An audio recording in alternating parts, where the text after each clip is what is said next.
नमस्कार। हिंदी कक्षा में आपका हार्दिक स्वागत और अभिनंदन। प्यारे बच्चों, आज दिन में जो पीडीएफ आपके पास सैंपल पेपर की भेजी गई थी, आशा है आपने उसे हल करने का प्रयास किया होगा। अब उसकी उत्तरमाला देखते हैं। पहला प्रश्न है, वर्तमान समय में मानक भाषा का कौन सा रूप प्रचलित है? अवधी, ब्रज, खड़ी बोली या अपभ्रंश? तो इसका सही जवाब है खड़ी बोली। प्रश्न संख्या 2, अमृत का पर्यायवाची नहीं है। ध्यान देना बच्चों, इसमें पूछा है नहीं है। अमीय, पीयूष, सुधा, वसन।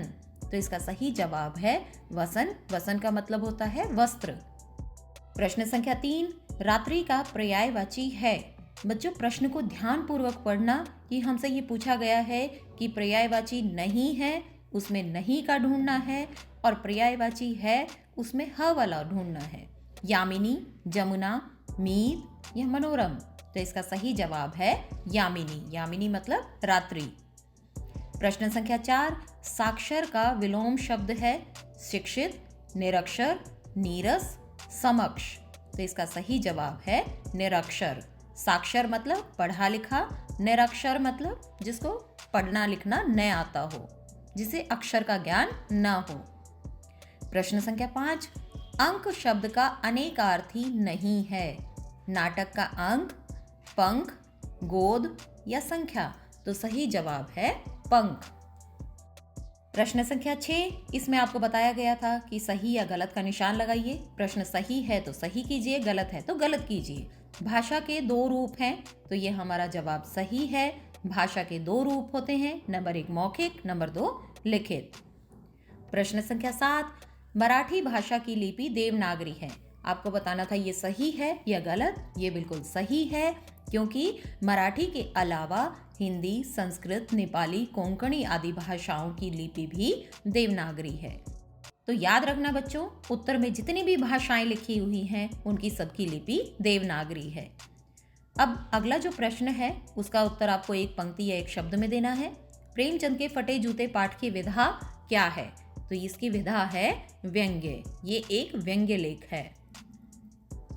प्रश्न संख्या 9, हिंदी दिवस कब मनाया जाता है? 14 सितंबर।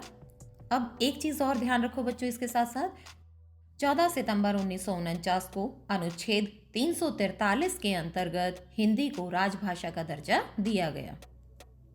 प्रश्न संख्या 10, भाषा के मानक रूप से क्या अभिप्राय है? मानक भाषा किसी भी देश या राज्य की वह आदर्श भाषा होती है जिसका प्रयोग वहाँ के शिक्षित लोग प्राय सभी औपचारिक स्थितियों में, मतलब कोई भी पत्र आदि लिखना हो, पत्र व्यवहार करना हो, लेखन में, प्रशासन और शिक्षा के माध्यम के रूप में करते हैं, वो मानक भाषा कहलाती है। प्रश्न संख्या 11 है, प्रेमचंद के फटे जूते पाठ में टीले शब्द का प्रयोग किस संदर्भों को इंगित करने के लिए किया गया होगा? मतलब टीले शब्द का प्रयोग किस लिए किया गया है? टीला शब्द रास्ते की रुकावटों का प्रतीक है। पाठ में टीले शब्द का प्रयोग व्यक्ति के जीवन में आने वाली कठिनाइयों, संघर्षों एवं असुविधाओं के लिए किया गया है। प्रेमचंद जी ने ऐसे टीलों को अपने शब्द बाणों से भेदने का प्रयास किया है। प्रश्न संख्या 12 है, हरिशंकर परसाई ने प्रेमचंद का जो शब्द चित्र हमारे सामने प्रस्तुत किया है उससे प्रेमचंद के व्यक्तित्व की 2 विशेषताएं लिखिए। यहाँ पर आपको बहुत सारी विशेषताएं दी गई हैं। अगर ये वाला प्रश्न 5 अंक में आता है तो आप ये सारे के सारे लिख के आना। अगर ये प्रश्न हमारा 2 अंक में आता है तो आपको कोई भी 2 विशेषताएं लिखनी है। हरिशंकर परसाई जी ने प्रेमचंद जी का जो शब्द चित्र हमारे सामने प्रस्तुत किया है उनसे निम्न विशेषताएं उभर कर सामने आती हैं। प्रेमचंद सादा जीवन उच्च विचार रखते थे। प्रेमचंद स्वाभिमानी व्यक्ति थे, उनमें दिखावे की प्रवृत्ति नहीं थी। यह बात उनके फटे जूतों को देखकर स्पष्ट होती है। उन्हें परिस्थितियों से समझौता करना मंजूर नहीं था, बल्कि उनका डटकर मुकाबला करते थे। प्रेमचंद को साहित्यिक पुरखे, महान कथाकार, उपन्यास सम्राट, युग प्रवर्तक आदि उपनामों से भी पुकारा गया है। अब यही क्वेश्चन अगर आपको एमसीक्यूज में दे दिया जाए कि प्रेमचंद को किन उपनामों से पुकारा गया है, आपको इनमें से एक बदल कर दे दिया जाए, तो ये भी आप ध्यान रखो बच्चों कि एमसीक्यूज में भी आ सकता है। प्रश्न संख्या 13 है। यहाँ पर आपको 2 प्रश्न दिए गए हैं अथवा में करके। इनमें से जो प्रश्न आपको अच्छे प्रकार से आता हो वही करना है, या परीक्षा में आपको ऑप्शन में अगर 2 क्वेश्चन दिए हैं तो उसे ध्यानपूर्वक सुनना, समझना और उसके बाद लिखना कि आप कौन से प्रश्न का सही उत्तर अच्छे प्रकार से लिख सकते हो कि आपके ज़्यादा से ज़्यादा अंक आए। भूख मीठी कि भोजन मीठा से क्या अभिप्राय है? माटी वाली पाठ के आधार पर उत्तर दीजिए।